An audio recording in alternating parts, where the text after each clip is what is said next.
Hello friends, welcome to CEG academy. இன்றைக்கி நம்ம என்ன பார்க்க போகிறோம் அப்படின்னா, வேஸ்ட் வாட்டர் இன்ஜினியரிங்கில் சீவர் டிசைன் பற்றி தான் பார்க்க போகிறோம்.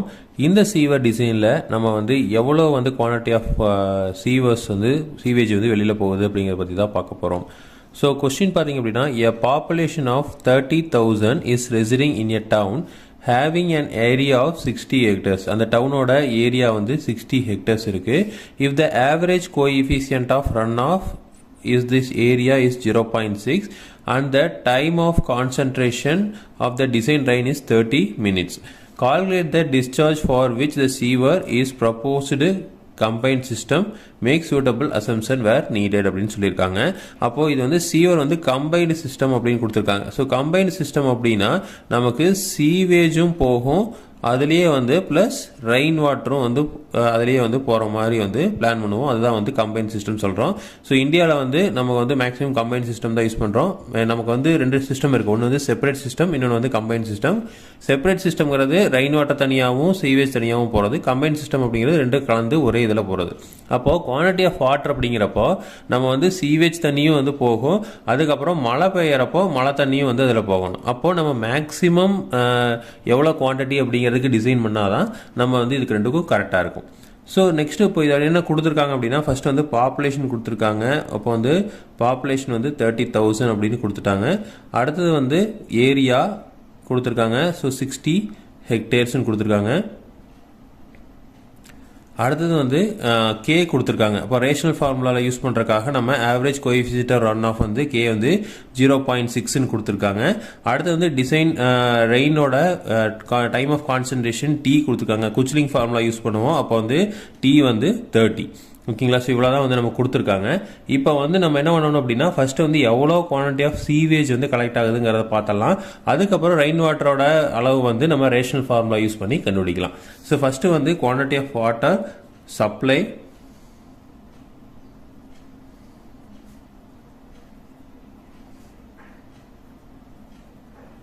So quantity of water supply equal to population into demand.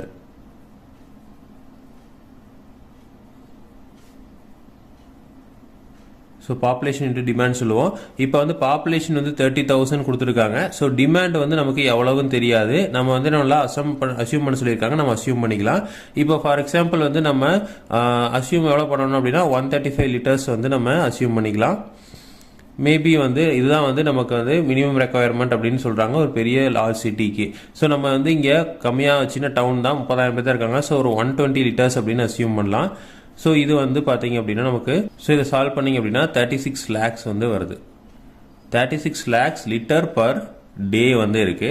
இப்போ நம்ம இதை மீட்டர் கியூப் பர் செகண்டாக மாற்றணும். அப்போது 1000 litres equal to 1 metre cube. ஓகேவா? அதே மாதிரி நம்ம டேவை ஒரு டேவை செகண்ட்ஸாக மாற்றுறதுக்கு 1 divided by 24 hours into 60 minutes into 60 seconds. So இதை நம்ம போடணும். அப்போ என்ன பண்ணலாம் அப்படின்னா, Q equal to 36 lakhs divided by, so 1 metre cube, அதாவது 1 மீட்டர் கியூப் லிட்டரை மீட்டர் கியூபாக மாற்றுறோம். ஸோ இப்போ என்னன்னா டிவைட் பை 10⁻3. ஓகேங்களா? இல்லைன்னா இன்டூ 10⁻−3 போடணும். இன்டூ இந்த 1 டிவைட் பை இருக்கிறது 24 into 60 into 60. ஸோ இதை சால்வ் பண்ணிங்க அப்படின்னா 0.0416 மீட்டர் கியூப் பர் செகண்ட் அப்படின்னு கிடைக்குது. ஓகேங்களா? நெக்ஸ்ட் இந்த நம்ம quantity of water supply. So supply ஆகிற எல்லா வாட்டருமே நமக்கு சீவேஜில் வந்துடும் அப்படின்னு சொல்ல முடியாது. So 80% of supplied water turn into sewer. 80% of supplied water turn into sewer. So அப்போ quantity equal to 0.0416 into 80%. So இது போட்டிங்க அப்படின்னா நமக்கு 0.033 மீட்டர் கியூப் பர் செகண்ட் கிடைக்குது. ஓகேங்களா? ஸோ இது ஆவரேஜ் டிஸ்சார்ஜ். ஸோ ஆவரேஜாக நமக்கு இவ்வளோ தூரம் வருது. இப்போ என்ன பண்ணுறோம் அப்படின்னா எல்லா டைமும் வந்து இந்த அளவுக்கு தான் வரும்னு சொல்ல முடியாது. ஒரு சில டைம் வந்து அதிகமாகும், ஒரு சில டைம் கம்மியாகும். இப்போ ஃபார் எக்ஸாம்பிள் நம்ம வந்து இப்போ நம்ம டவுனே எடுத்துக்கிட்டிங்க அப்படின்னா காலையில் ஒரு 9 மணிக்கு வந்து நமக்கு அதிகமான டிஸ்சார்ஜ் இருக்குது. ஏன்னா வந்து அப்போ தான் வந்து எல்லாரும் குளிச்சு ரெடி ஆகி ஆஃபீஸ் கிளம்புவாங்க. அப்போ அந்த ட்ரைனேஜில் வந்து நம்ம சீவரில் வந்து தண்ணி வந்து நிறையா போயிட்டுருக்கும். இதே வந்து மதியானம் 12 மணிக்கு பார்த்தீங்கன்னா பெருசாக இருக்காது. அதே நைட்டு ஒரு மணிக்கு பார்த்தீங்கன்னா பெருசாக இருக்காது. ஸோ இப்போ நம்ம வந்து ஆவரேஜா வந்து நமக்கு இவ்வளோ போகுதுன்னு சொல்லியிருக்கோம். ஆனால் மேக்ஸிமம் குவான்டிட்டி வந்து ஒரு சில பர்டிகுலர் டைம்ல தான் போகும். அப்போ நம்ம என்ன பண்றோம் அப்படின்னா 3 times more the average அப்படின்னு போறோம். ஸோ அப்போ quantity equal to maximum quantity equal to 3 times the average quantity.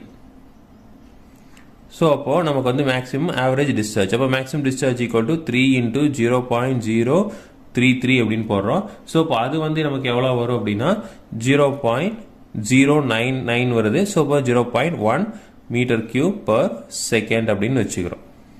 So அப்போ நமக்கு சீவேஜ்லேருந்து நமக்கு எவ்வளோ வரும் அப்படின்னா சீவருக்கு 0.1 மீட்டர் கியூப் பர் செகண்ட் வந்து வரும். ஸோ அடுத்தது வந்து என்ன பண்ணணும் அப்படின்னா நம்ம ஸ்ட்ரோம் வாட்டரை வந்து கால்குலேட் பண்ணணும். ஸோ ஸ்ட்ரோம் வாட்டர் கால்குலேட் பண்ணி ரெண்டையும் ஆன்சர் பண்ணால் வர்றதா வந்து நமக்கு டிஸ்சார்ஜ். இப்போ ஸ்ட்ரோம் வாட்டருக்கு நம்ம ரேஷனல் ஃபார்முலா யூஸ் பண்ணலாம். அதாவது QP equal to 1/36 into K into PC into A. So இதான் வந்து ரேஷனல் ஃபார்முலா. இதில் வந்து PC கண்டுபிடிக்கிறதுக்கு நம்ம குச்லிங் ஃபார்முலா வந்து நம்ம யூஸ் பண்ணலாம். அப்போ குச்லிங் ஃபார்முலா என்ன? PC equal to 100 divided by time of concentration plus 20. So அப்போ 100 divided by time of concentration 30 கொடுத்துருக்காங்க பிளஸ் 20 ஈக்குவல் டு 2 அப்படிங்கிறது நமக்கு வரும். ஸோ 2 சென்டிமீட்டர் பர் ஹவர் அப்படிங்கிறது நமக்கு வருது. ஸோ இப்போ எல்லாத்தையும் சப்ஸ்டிட் பண்ணலாம். அப்போ 1/36 இன்டூ K வந்து நமக்கு எவ்வளோ கொடுத்துருக்காங்க, கோஎஃபிஷியன்ட் வந்து 0.6 கொடுத்துருக்காங்க, இன்டூ PC வந்து 2னு கண்டுபிடிச்சிருக்கோம். ஹெக்டேர்ஸ் வந்து ஏரியா வந்து 60 ஹெக்டேர்ஸ் அப்படின்னு கொடுத்துருக்காங்க. ஸோ இதை சால்வ் பண்ணீங்க அப்படின்னா நமக்கு வந்து 2 மீட்டர் கியூப் பர் செகண்ட் வந்து நமக்கு கிடைக்கும். ஓகேங்களா? ஸோ அப்போ நமக்கு டோட்டல் பீக் டிஸ்சார்ஜ் அப்படிங்கிறப்போ நமக்கு என்ன வரும், இந்த ஸ்ட்ரோம் வாட்டரும் வரும், அது போக வந்து இங்கே நம்ம கண்டுபிடிச்சிருக்கிற இந்த சீவேஜ் வாட்டர் வரும். அப்போ total discharge sewage plus storm water. அப்போ சீவேஜ் பிளஸ் ஸ்ட்ரோம் வாட்டர் அப்படிங்கிறப்போ 0.1 plus 2 equal to 2.1 metre cube per second. So இதுதான் வந்து நமக்கு டிஸ்சார்ஜ் அப்படின்னு சொல்கிறோம். ஸோ இப்போ இதில் வந்து நமக்கு ஏரியா ஆஃப் சீவர் வேணும்னு கேட்டிருந்தாங்க அப்படின்னா என்ன பண்ணலாம் அப்படின்னா ஃபர்ஸ்ட் வந்து நமக்கு ஃபார்முலா தெரியும், QS equal to area into velocity. இப்போ வெலாசிட்டி வந்து நம்ம எப்பவுமே 0.9 to 1.5 மீட்டர் பர் செகண்ட் அப்படின்னு அசியூம் பண்ணிக்குவோம். ஸோ இதுதான் வந்து நமக்கு என்ன இருக்கும், செல்ஃப் கிளீனிங் வெலாசிட்டியில் இருக்கிற மாதிரி ஒரு வெலாசிட்டி. ஸோ அப்போ என்ன பண்ணலாம், இதில் வந்து ஏதோ ஒரு வேல்யூ அசியூம் பண்ணிக்கலாம். ஃபார் எக்ஸாம்பிள் Q வந்து 2.1 தெரிஞ்சிருச்சு, ஈக்குவல் டு ஏரியா நமக்கு தெரியாது, இன்ட்டு வெலாசிட்டி பார்த்தீங்க அப்படின்னா சீவரோட ஏரியா, அடுத்து வெலாசிட்டி வந்து நம்ம ஒரு 1.2 அசியூம் பண்ணுறோம் அப்படின்னா அப்போ area equal to 2.1 divide by 1.2.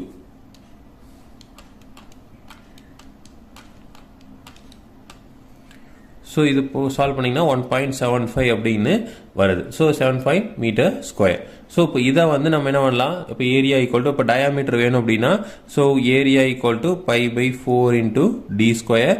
So இப்போ இங்கே வந்து ஒன்லி ஏரியா வந்து 1.75 தெரியும், டிவைடட் பை இந்த 5 வந்து கீழே வந்துடும், 5 into 4 equal to D square.